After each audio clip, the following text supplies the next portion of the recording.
Ya es un poco tarde, pero creo que la palabra de Dios también es importante y quisiera que abrieran sus Biblias, Santiago capítulo 4.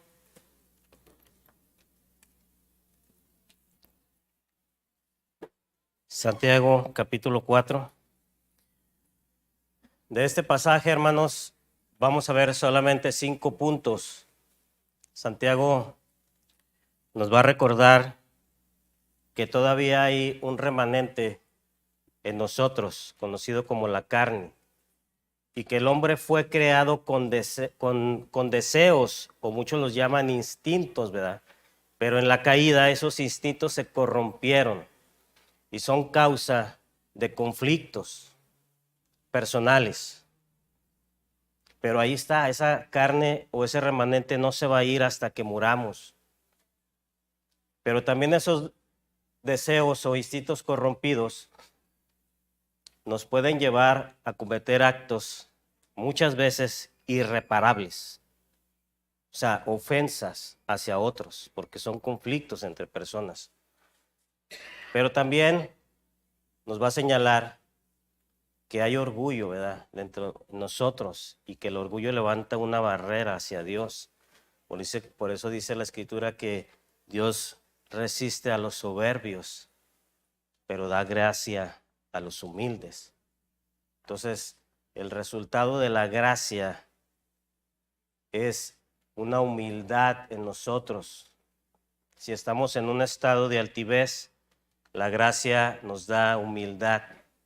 Por sí solos no podemos hacernos humildes.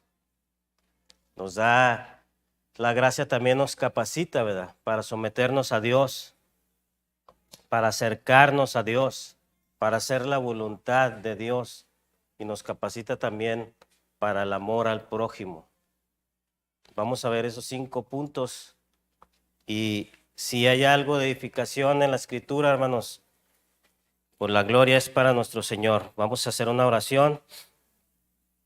Luego vamos a darle lectura a Santiago capítulo 4, versículo del 1 al 10, y comenzaremos con la predicación. Nuestro Padre, estamos reunidos como tu pueblo redimido.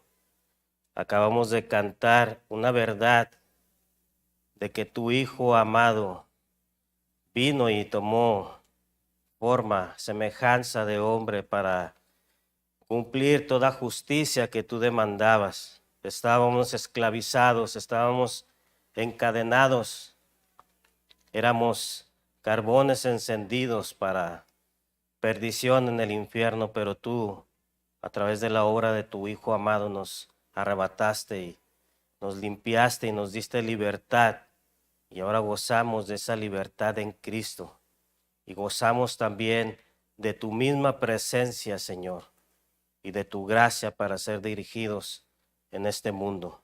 Ayúdanos, Señor. Ayúdanos, y te pido que abras el entendimiento de mis hermanos y que tu palabra, Señor, haga el efecto para el cual tú la has enviado en cada uno de nuestros corazones. Lo pedimos en el nombre de tu amado Hijo, que es nuestro Señor Jesucristo. Amén. Traigo la versión Reina Valera. Santiago 4 del 1 al 10 dice así la palabra de nuestro Dios. ¿De dónde vienen las guerras y los pleitos entre vosotros? Es una pregunta, ¿verdad? Hágase esa pregunta. ¿De dónde vienen las guerras y los pleitos entre nosotros? ¿No es de vuestras pasiones, las cuales combaten en vuestros miembros? Codiciáis y no tenéis, matáis y ardéis de envidia, y no podéis alcanzar, combatís y lucháis, pero no tenéis lo que deseáis porque no pedís. Pedís y no recibís porque pedís mal, para gastar en vuestros deleites. Aquí hay un clamor de Santiago. Oh almas adúlteras, ¿no sabéis que la amistad del mundo es enemistad contra Dios? Cualquiera pues que se quiera ser amigo del mundo, se constituye enemigo de Dios. ¿O pensáis que la Escritura dice en vano, El Espíritu que Él ha hecho morar en nosotros nos anhela celosamente, pero Él da mayor gracia. Por eso dice, Dios resiste a los soberbios y da gracia a los humildes. Someteos pues a Dios, resistir al diablo y huirá de vosotros. Acercaos a Dios y Él se acercará a vosotros. Pecadores, limpiad las manos, y vosotros los de doble ánimo, purificar vuestros corazones. Afligíos y lamentad y llorar. Vuestra risa se convierta en lloro y vuestro gozo en tristeza. Humillaos delante del Señor y Él os exaltará. Hermanos, yo haría la misma pregunta. ¿Por qué las guerras existen en el mundo? ¿Por qué hay conflictos entre naciones? Ya sea a través de la historia o las actuales. ¿Por qué? Es una pregunta, ¿verdad? Esta pregunta es ajeno primeramente a lo que Santiago va a decir a la iglesia. Pero muchas veces vemos varios motivos o muchas causas, ¿verdad? Muchas veces las guerras entre naciones son por el control de los recursos naturales, ¿verdad? Pensemos en la guerra de Irak, cuando Irán invadió Kuwait, ¿verdad? Era por un recurso natural. Puede ser una causa o un motivo, ¿verdad? Puede haber también por motivos comerciales. Puede haber también que se hagan las guerras por motivos tecnológicos. Sabemos que China ya ahorita también es una potencia y a otras naciones cuando otra potencia se levanta no les gusta, ¿verdad? O sea, siempre hay un conflicto y puede haber ese tipo de causas. Pueden ser comerciales, pueden ser por los energéticos, por los recursos naturales, por los tecnológicos, puede ser también por motivos étnicos. Puede haber muchas causas porque hay conflictos y guerras entre las naciones. Pero lo que Santiago sí nos dice y nos aclara, que la iglesia, a donde él primeramente se dirige, y la iglesia de Torreón Jardín, no está libre de esas guerras y conflictos dentro de la iglesia, hermanos. O sea, tenemos conflictos dentro de la iglesia, sí los hay y los va a haber. Pero Santiago sí nos da una respuesta, ¿verdad? Dice que esos conflictos dentro de la congregación o entre hermanos o entre varios hermanos no son externos, ¿verdad? No hay justificación. Yo si tengo un conflicto con un hermano no puedo decir, es que el hermano es así. El conflicto no es externo, el conflicto es interno, está arraigado en el corazón. Yo no tengo por qué culpar al hermano, o si lo llevo al ámbito del matrimonio no puedo decir es que, bueno, pues yo no tengo esposo, pero si mi esposa dijera es que mi esposo es el causante, o yo dijera es que mi esposa es la causante, ¿no? No hay una justificación para esos conflictos. Los conflictos vienen del corazón. Y que eso es lo que Santiago nos dice, ¿verdad? Él está dando las respuestas, no son externos. No debe de haber una justificación en nosotros, hermanos. Y si hay ese tipo de cosas en nosotros, como pasiones, como oposición, eso está dentro de nosotros. Y yo quiero decir ahorita una palabra fuerte, pero con la idea de que recapacitemos, hermanos. Cuando estuvimos en el discipulado de la vida centrada en el Evangelio, en una de las lecciones sobre el pecado, los hermanos usan una palabra muy fuerte que dice que es muy difícil que aceptemos que estamos averiados. O sea, que el mal está dentro de nosotros. Y esto es lo que Santiago va a decir, ¿verdad? No solamente en una forma abstracta que lo aceptemos, sino también en la práctica, hermanos. Porque todos podemos decir, somos pecadores, y todos vamos a decir, sí somos. Santiago en el capítulo 3 habló sobre el poder de la lengua, ¿verdad? Si yo dijera, ¿quién puede dominar su lengua? Nadie puede. En una forma teórica todos vamos a aceptar, pero cuando tenemos un problema, no hay nada que me pare, ¿verdad? Lo que va a salir tiene que salir de ahí, ¿verdad? Sale de adentro, no es algo externo. Entonces, como primer punto, hermanos, Santiago nos está diciendo que la raíz del conflicto es interno y tenemos que aceptarlo. La raíz de los conflictos son internos. Pongamos nuestra vista en el versículo 1, por favor. ¿De dónde vienen las guerras y los pleitos entre vosotros? ¿No es de vuestras pasiones las cuales combaten en vuestros miembros? O sea, internamente. Y yo quiero que recordemos dos versículos que muestran este principio que está dentro de nosotros. ¿Usted sabe lo que es una enfermedad congénita, hermano? Es cuando está la persona o la mujer durante el embarazo. Ahí es donde se produce, ¿verdad?, una enfermedad congénita, o sea, de los genes. Y espiritualmente hablando, el pecado es una enfermedad congénita. ¿En qué sentido? El apóstol Pablo en Romanos dice que por tanto como el pecado entró en el mundo por un hombre y por el pecado la muerte, así la muerte pasó a todos los hombres por cuanto todos pecaron. O sea, ya venimos de nacimiento que somos pecadores, que el mal está dentro de nosotros. Aunque nuestra conducta moral es importante, es difícil aceptar, hermanos, que el mal está dentro de nosotros. No cualquiera lo acepta y esto es una gracia del Señor. El Señor en Mateo 15, 19 dijo que de dónde salían, ¿verdad? Dio una lista de las cosas que salen del corazón. Mateo 15, 19 dice, porque del corazón salen los malos pensamientos, los homicidios, los adulterios, las fornicaciones, los hurtos, las blasfemias. Y si viéramos Gálatas 19 al 21, hay una lista también de las obras de la carne. Entonces estos versículos resaltan el principio que el mal está en nosotros, ¿verdad?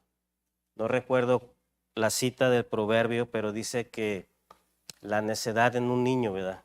La necedad está ligado ¿dónde? En el corazón del muchacho. O sea, tenemos que aceptar, o Santiago nos está diciendo, que los conflictos que hay entre las naciones, pero también dentro de la congregación y de una manera personal, hermanos, tenemos que aceptarlas que no son externos, sino son internos. Son producto de nuestras pasiones. La palabra pasión o concupiscencia la vimos en el capítulo 1 de Santiago, donde son esos deseos persistentes que quiere la carne que sean satisfechos. Cuando a nosotros nos hacen algo, usted sabe, o yo y usted sabemos qué es el deseo de venganza, ¿verdad? Porque está ahí internamente. Ahí está dentro de nosotros. O sea, alguien lo provocó, sí, pero está dentro de nosotros. Entonces, esto es lo que Santiago está diciendo. Entonces, como primer punto aquí está, la raíz del conflicto es interno, hermanos. Es interno y ahí va a estar. Ahora,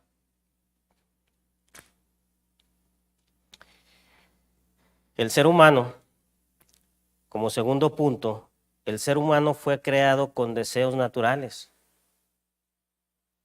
o muchos le llaman instintos, ¿verdad? Esos deseos e instintos no los aprendemos, ya vienen incluidos en el estuche, ¿verdad? ¿Quién le enseña a un niño a ser egoísta, hermanos?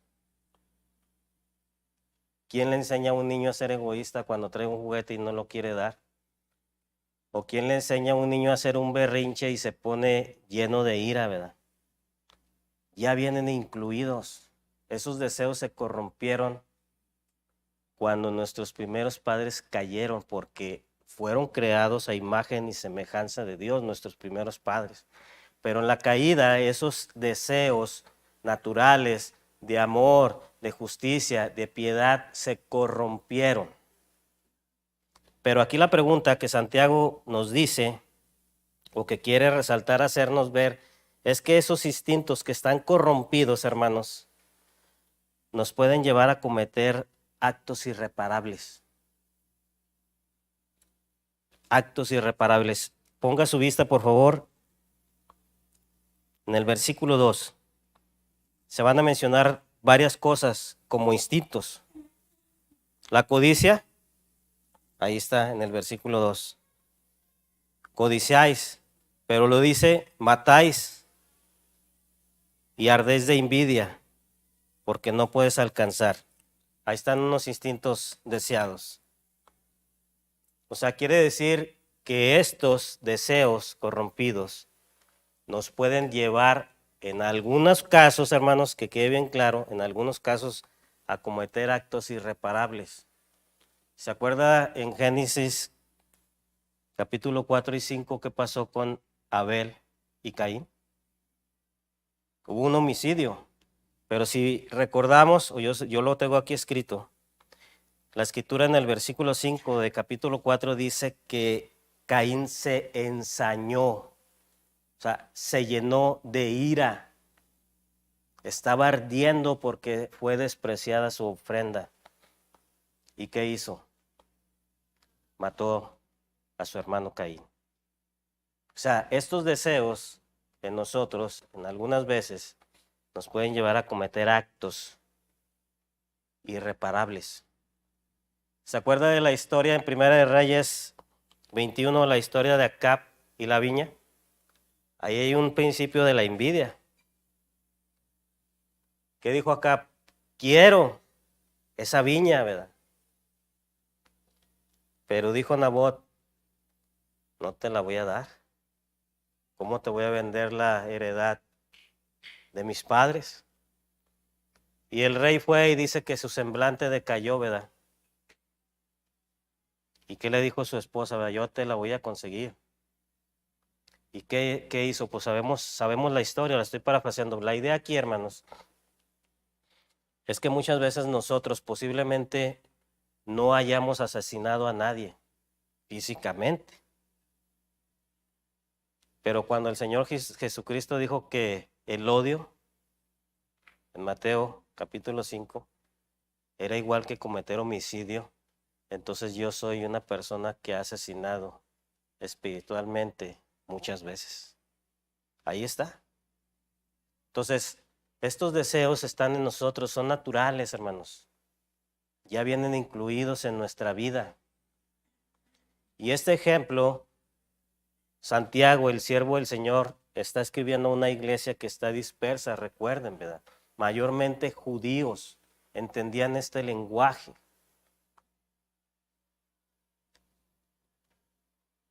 Y de una u otra manera, Santiago se dio cuenta que allí había conflictos. Y tal vez se estaban justificando. En Filipenses, cuando vimos una predicación sobre Evodia y Síntique, no había una enemistad entre dos hermanas. La escritura no nos dice por qué. Si hubo un conflicto, si hubo una diferencia, si una se enojó porque no traía vestido, porque no traía el color que debía ser, no sé, o porque una pensaba diferente, pero ahí había una oposición y había un conflicto dentro de la congregación. Y tal vez Santiago se está dando cuenta que en esa iglesia dispersa había conflictos y les dice que no debían de justificarse. ¿Por qué? Porque los conflictos eran de lo que estaba dentro de ellos y no es algo externo, hermanos. Si yo lo aplicara, hermanos, ahorita en la mañana me edificó mucho la enseñanza del pastor Carlos cuando decía o hablaba sobre la ética cristiana, ¿verdad? Si yo traslado esto al ambiente laboral o a muchos ejemplos de nuestra vida diaria, hermanos, estos conflictos, yo le aseguro que muchos de nosotros, incluyéndome yo, estamos siempre justificando que el problema es otro. En el trabajo no me ascienden porque el jefe es un ogro y es una persona que no aprecia mi trabajo. No me dieron ese ascenso, ¿verdad? No me aumentaron el sueldo. Pero Santiago está diciendo que veas lo que hay dentro de ti. Esa envidia, esa codicia, esos instintos naturales, pero que están corrompidos y no están de acuerdo a la ética cristiana, a la voluntad del Señor. ¿Se acuerdan en la predicación pasada de la sabiduría de lo alto y la sabiduría del mundo, verdad? Si dimos por entendido que no solamente la sabiduría es un adquirir de conocimiento, sino una práctica de las expectativas de la palabra de Dios. O sea, una expectativa es de que tú seas una persona justa y correcta. O sea, que hagas lo que es correcto dentro de tu trabajo. Así se te podría llamar una persona justa. Pero si hay falta de integridad, falta de honestidad, entonces no estamos en la sabiduría ni en la ética cristiana. Entonces, aquí, hermanos, Santiago nos está diciendo que esas cosas, o sea, los instintos naturales que están dentro de nosotros, que no se van a ir, pueden ser causantes de daños irreparables hacia otros, ¿verdad? Si lo conectamos con el capítulo anterior sobre la lengua, todos tenemos por ahí, voy a mencionar un tercero, ¿verdad? Puede haber un vecino chismoso que siempre ande hablando, pero ese tipo de temas daña, ¿verdad? O sea, dar un falso testimonio de alguien daña o no daña a la persona o causa un mal, hermanos. Claro que sí. O sea, tiene un poder, influye, que sin conocimiento la persona habla y está dañando el testimonio de otro, ¿verdad?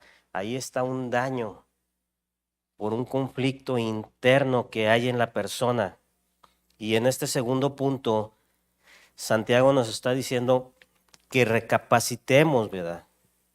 Que conectemos con lo anterior para estar siempre en la sabiduría divina, que la pidamos. El Señor nos dice que si a alguien le falta sabiduría, la pida y Él la dará abundantemente. Un tercer punto, hermanos. En el versículo 3, si pueden fijar su vista. Ahí dice, en este tercer punto dice, yo puse un título aquí de que muchas de nuestras peticiones son mayormente egoístas. Nuestras peticiones cuando vamos en oración hacia Dios, vamos, ¿verdad? Con una actitud correcta. Vamos y oramos y le pedimos al Señor, Señor, en tu bondad, en tu justicia, porque eres bueno, porque eres misericordioso, concédenos esto. Pero muchas veces llevan una raíz egoísta, hermanos. Llevan una raíz egoísta, ¿verdad? Porque el mismo Santiago lo está diciendo, dice que pedimos y no recibimos porque pedimos mal. Pero pedimos mal ¿para qué, hermanos? Para gastar en vuestros deleites. Y yo quiero poner aquí unos ejemplos, hermanos. ¿Qué hay de malo pedir por salud, hermanos? ¿Qué hay de malo que el Señor nos dé más tiempo de vida? ¿Qué hay de malo pedir por una seguridad económica? ¿A quién no le agradaría tener una seguridad económica, verdad? ¿Qué hay de malo si yo le digo al Señor, Señor, dame más trabajo, verdad? Dame trabajo para solventar las necesidades, pero realmente hay una actitud egoísta, una raíz egoísta, hermanos. Ayer en la reunión de los varones de los sábados, estaba así como decían los del rancho, ¿verdad? Como cuando están los marranos volteando por otro lado, pero con la oreja parada, ¿verdad? Y un hermano estaba diciendo que había oído, que había escuchado, que había ido a un rancho y te digo, no escuché bien porque estaba así, pero que la persona tenía tumores, que estaba enferma, ¿verdad? Y él decía algo correcto. ¿Cómo sabemos si esa enfermedad Dios la permite para que esa persona sea humillada? Para que esa persona vaya y clame al Señor. No lo sabemos. Ni tú ni yo somos el Espíritu Santo para darnos cuenta. Pero ahí está a veces un deseo egoísta, ¿verdad? Yo no lo digo por lo que pidamos ahí. Tenemos que seguir pidiendo por salud. Pero a veces vemos que una persona no sana. A veces vemos que una persona sigue en ese estado y no conocemos la voluntad del Dios. ¿Qué tal que si esa persona es sana y deja de clamar al Señor y deja de ver su gloria y deja de estar en un corazón contrito y humillado? Yo conozco una experiencia de esas, hermanos, de viva voz, ¿verdad? De viva persona. La persona no veía, no le funcionaban los riñones. Una de las hijas fue candidata. La persona ya no veía, se le hinchaban los pies, tenía azúcar. De las 3 hijas, una era compatible y yo estuve mucho tiempo leyéndole la palabra y evangelizándolo a la capacidad. Cuando el riñón lo aceptó él y pasaron unos meses, él me dijo que ya no fuera. Ya no quiero que vengas, ya estoy sano. Ya estoy sano, o sea, la persona murió hace 2 años. Yo no sé si el Señor le concedió el arrepentimiento, no, hermanos. Pero no estoy diciendo que debemos de dejar de pedir por salud, que quede claro, yo no estoy diciendo eso. Pero hay veces en que persistimos y a veces son deseos egoístas. Nos conformamos con el que el Señor nos da, a veces nuestro instinto es siempre querer más, ¿verdad? Siempre querer más. A veces llega la semana y veo, salió para los empleados, para pagarles, para pagar X, etcétera, pero no hay una satisfacción. En vez de yo darle gracias a Dios por lo que ha proveído, hay una cierta molestia de insatisfacción porque quisiera más para completar por más. ¿Se fijan la diferencia de un deseo egoísta, hermanos? O sea, ¿es malo pedir dinero? Pues no, ¿verdad, Señor? Dame el trabajo. Pero lo que hay dentro de nosotros o dentro de mí muchas veces no es analizado y puede ser un deseo egoísta. ¿Para qué pediría el hombre vivir más tiempo? Si a veces con el tiempo que Dios nos da somos siervos inútiles, ¿verdad? No aprovechamos el tiempo y ya más estando ahora en Cristo, no predicamos el Evangelio y no le estoy poniendo una carga, sino reflexionando, hermanos. Tal vez pedimos más tiempo para disfrutar de las cosas que están aquí, pero la Escritura dice que allá es mejor que aquí. El apóstol Pablo lo dijo, ¿verdad? O sea, él quisiera estar mejor allá en la presencia del Señor y eso a veces nos asusta, ¿verdad? Con solo hecho de que mencionen la palabra muerte. A mí me tocó también un cliente, ¿verdad? Cuando yo le decía a él que si creía en la resurrección, él me dijo así como asustado. Sí, pero ahorita yo no quiero pensar en eso. O sea, a la gente le espanta también la muerte y puede pedir en sus oraciones más tiempo. O sea, Santiago está diciendo que no recibimos las cosas porque solamente Dios sabe lo que necesitamos, hermanos.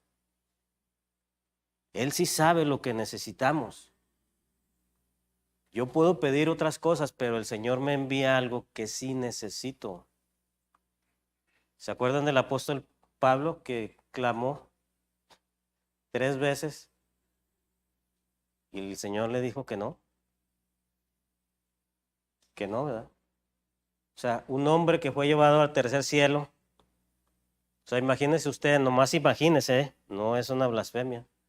Nomás imagínese usted ser llevado al tercer cielo y luego que venga y cuenta, no, sí, las calles sí son de oro, ¿verdad? Y ahí está el coro celestial y, o sea, para eso se le dio, ¿verdad? Entonces Santiago está diciendo que si no recibimos algo, es que analicemos nuestras oraciones y pidamos la ayuda a Dios para tener oraciones correctas. ¿Cuáles son las oraciones correctas, verdad? Las que estén de acuerdo a su voluntad. Ahorita también en la mañana se mencionó el atributo de nuestro Dios soberano. ¿En verdad usted cree que Dios es soberano, hermano? Amén. Pero cuando pasan situaciones, ¿por qué renegamos de Dios internamente? Y yo quiero generalizarlo porque si a mí me pasa y si yo lo pienso, yo pienso que usted también. O yo sería nada más la excepción de renegar de Dios, ¿verdad?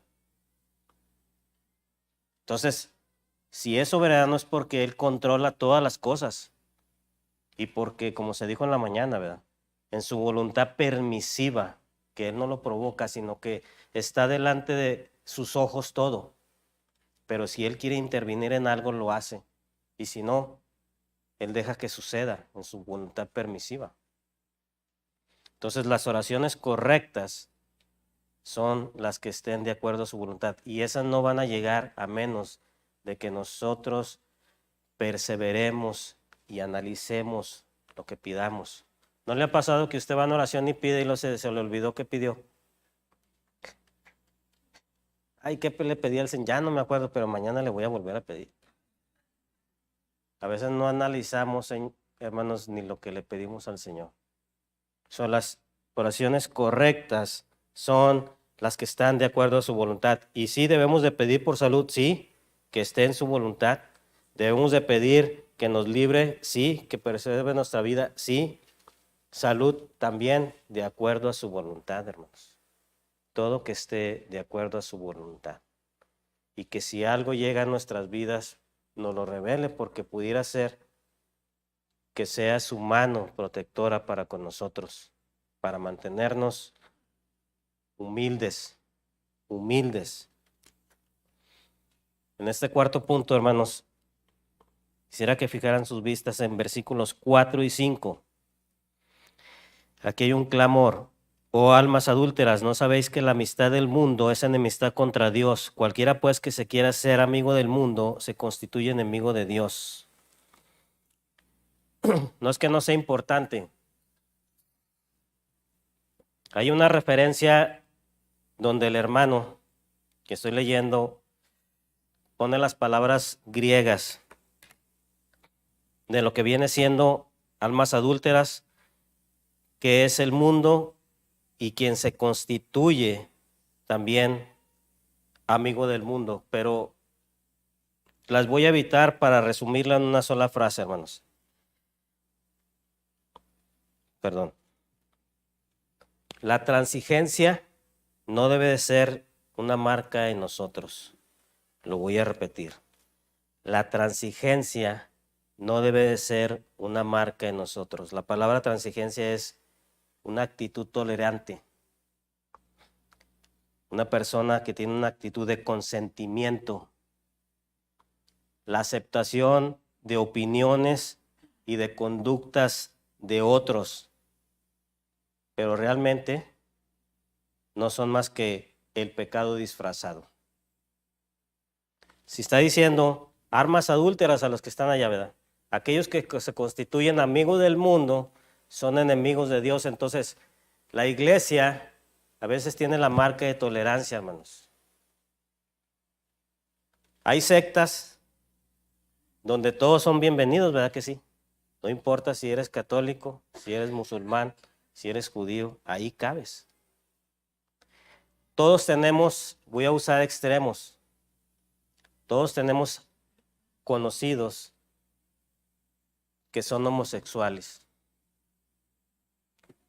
Y yo he escuchado, ¿verdad?, a otras personas decirle, no importa, Dios así te ama, es tu vida, tú la puedes vivir como tú quieres. Eso es ser una persona tolerante, transigente. Y si Santiago les está escribiendo a aquellos que estaban dispersos, es porque si el mundo no se está refiriendo a la creación, sino al régimen que controla Satanás. Satanás sabe de lo que cogíamos tú y yo, porque las concupiscencias están dentro de nosotros. es simplemente que la gracia del Señor o uno se aparte y Satanás te pone algo y la persona cede. Ahora, la palabra adulterio aquí o almas adúlteras no se está refiriendo a una cosa inmoral. La palabra adúltero es para un lenguaje de aquellos que eran judíos, ¿verdad? Es algo impuro. Si hablamos de una bebida, por decirlo así, está adulterada, está diluida, no tiene la sustancia correcta. Y ellos entendían ese lenguaje. Almas adúlteras se está refiriendo a Israel del Antiguo Testamento. Oseas habla de que el pueblo de Israel le fue infiel a Dios. Jeremías, Ezequías también habla de eso.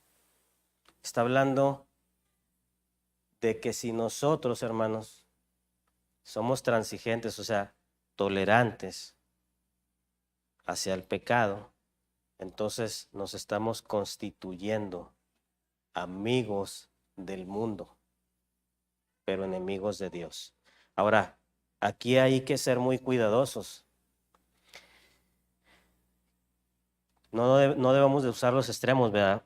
Fariseos, ¿verdad? Hace poco me contó, pues lo puedo decir, mi esposa, de una persona que se reúne en una iglesia y que su hijo pues bebe, o sea, es alcohólico. Y la iba a ir a visitar y la señora le dijo que no fuera, que porque esa era la casa de Dios y ahí no se reciben a pecadores. O sea, eso es un extremo, hermanos. O sea, si estamos hablando de la amistad con el mundo, si nosotros hacemos amistad con el mundo, nos volvemos infieles espirituales y enemigos de Dios. Pero los extremos son malos. No puedo tomar una postura legalista ni farisea, pero tampoco puedo ser una persona tolerante, ¿verdad? ¿O acaso el Señor no dijo que Él había venido a buscar a los que estaban enfermos? No se acercaban a Él los pecadores, no comía Él con publicanos y pecadores, jamás rechazó a nadie. Lo que Santiago está diciendo, hermanos, es que nosotros tengamos siempre, que no seamos tolerantes, ¿verdad? Pero que tengamos siempre una palabra para edificar a otros. ¿Se acuerdan de la aplicación pasada que traté de transmitir? Cuando se nos dice que debemos de conducirnos sabiamente para saber lo que debemos de responder hacia los de afuera.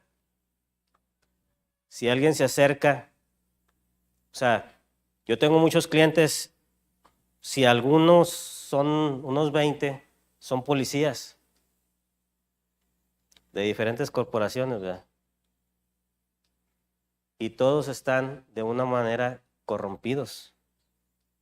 Tienen casas, tienen tiendas, tienen carros, no los estoy juzgando, tienen camionetas, todo por la corrupción, hermanos. Y cuando se les dice que eso no agrada a Dios, ellos dicen que es Dios el que se los está dando, es algo completamente equivocado. Pero si nosotros somos participantes, oye Mario, fíjate que yo sé que tú eres creyente, pero fíjate que sigo en la corrupción. Ah, fíjate que muy bien, es tu vida, es lo que tú quieras. O sea, no podemos ser amigos del mundo, tolerantes. Que Dios nos ayude a ser personas que podamos dar una palabra de esperanza y de edificación, hermanos. Entonces, aquí Santiago es lo que nos está diciendo o lo que les está comunicando, ¿verdad? Esas almas adúlteras que estaban en aquella congregación, pues no puedes estar en un doble ánimo, hermanos. Versículo 5 dice, ¿o pensáis que la escritura dice en vano, el Espíritu que ha hecho morar en nosotros nos anhela celosamente? Aquí simplemente, hermanos, por tiempo, Dios, si tú eres una persona que ha sido justificada, Romanos 5 habla de los resultados de la justificación, ¿verdad? Tenemos paz para con Dios. Pero también dice que vamos a pasar por tribulación, debemos de tener esperanza y que esa esperanza no nos debe de avergonzar. ¿Por qué? Porque en ese amor de Dios, Él ha enviado su Espíritu a los corazones de los creyentes. Cuando Santiago está diciendo que en vano dice la Escritura, es que si nosotros somos personas infieles espiritualmente, vamos a verlo así, lo voy a tratar de transmitir, Dios no le agrada. A veces abusamos de la gracia, hermanos. Somos permisivos de hacer actos y decir que al cabo el Señor ya me perdonó, que al cabo la sangre de Cristo cubre todo mal. La sangre de Cristo me cubre, pero hay ciertos patrones repetitivos, ¿verdad? Pero si Dios envió el Espíritu al corazón de cada uno de los creyentes, es para tener una comunión, para estar en la presencia de Él. Por eso dice que el Espíritu que Él mandó nos anhela celosamente para tener una vida de santidad en comunión. El Espíritu Santo mora en cada uno de los creyentes. Y no puede, hermanos, ser que haya una infidelidad. Esa es la exclamación, o sea, el Espíritu como ahora nosotros nos anhela celosamente, pero para estar en una comunión, no para estar de parte del mundo y seguir permitiéndonos cosas que no agradan a Dios.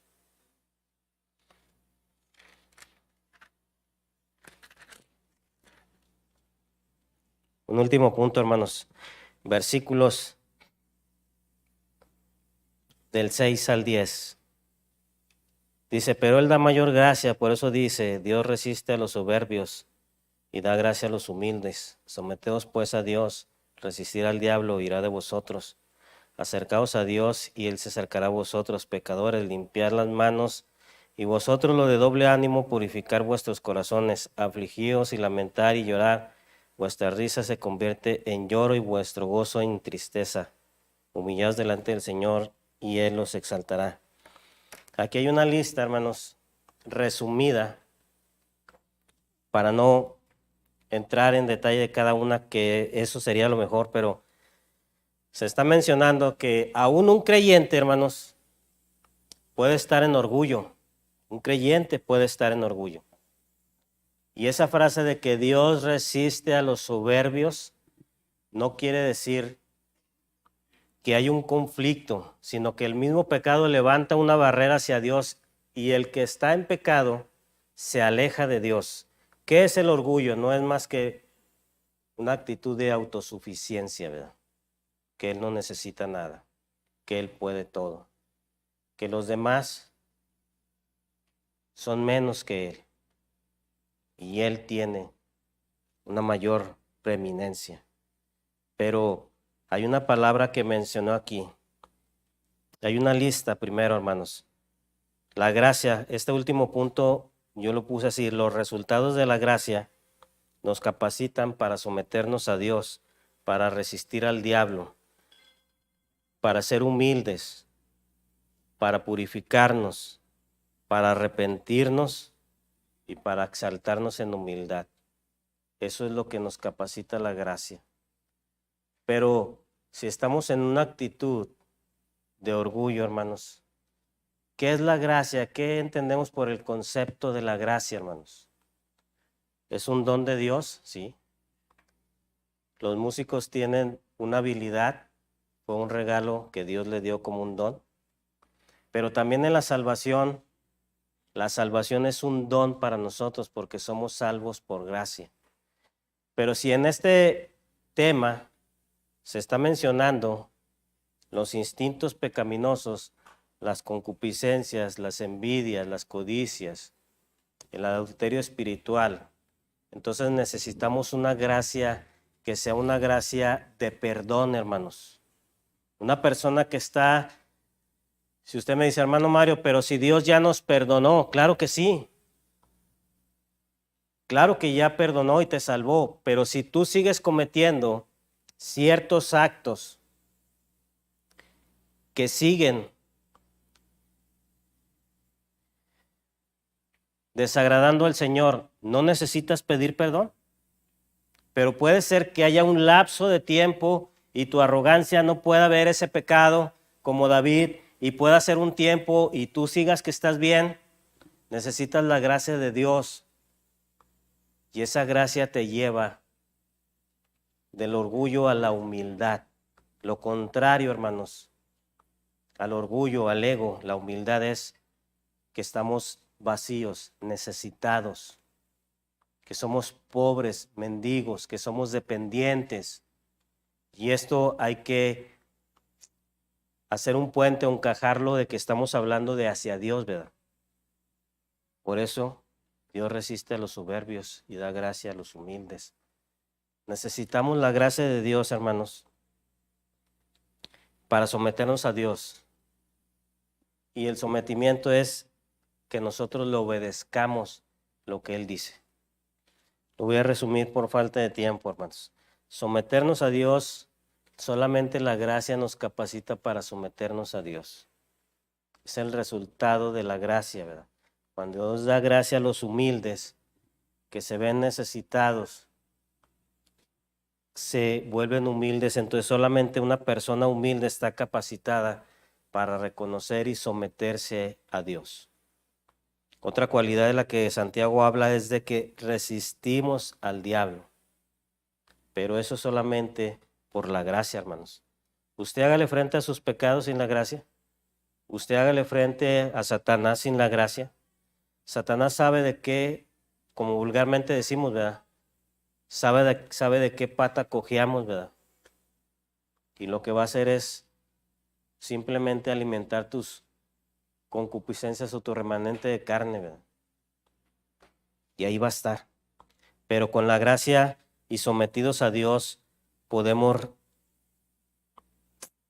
resistir al diablo. Humildad y pureza, ¿verdad? Aquí en esta humildad y pureza se necesita una confesión, hermanos, para estar en humildad y pureza. Recordemos el versículo de 1 Juan 9, dice que si confesamos nuestro pecado, dice que Él es fiel y justo para perdonarnos y limpiarnos de toda maldad. Solamente una persona humilde puede clamar para que el Señor lo perdone y para que el Señor lo purifique. Y es que, hermano Mario, no estamos purificados, claro que sí, pero diariamente también cometemos actos que necesitan ser limpiados. Y eso solamente se logra a través de la confesión. Otra característica es el arrepentimiento, hermanos. Cuando les habla este pueblo judío, Santiago, que dice que deben de afligirse, deben de lamentarse y deben de llorar. Debe de haber un arrepentimiento genuino. ¿Quién no recuerda el pasaje cuando Dios envía a Jonás a Nínive, verdad? ¿Qué hizo el pueblo y el rey? Se vistieron de cilicio y ceniza, porque dijeron que el Señor vea que estamos en esta condición y tal vez nos perdone. Y el Señor perdonó a todo el pueblo. Y si nosotros estamos en un estado de pecado, de arrogancia, ¿por qué no clamar al Señor en un arrepentimiento genuino y pedirle su gracia, su perdón? Una persona humilde es exaltada por Dios. Los discípulos se pelearon quién era el mayor. Y el Señor dijo, el que quiera ser el mayor, hágase el servidor de su hermano. Y cuando dijo de Juan el Bautista que no había otro más grande como él, ¿verdad? Pero dijo, pero en el reino de los cielos, el más pequeño es mayor que Juan. ¿Se fija la humildad, hermanos? Y nosotros a veces no tenemos esa actitud de humildad. Quisiera que viéramos Efesios 1:5 para terminar, hermanos.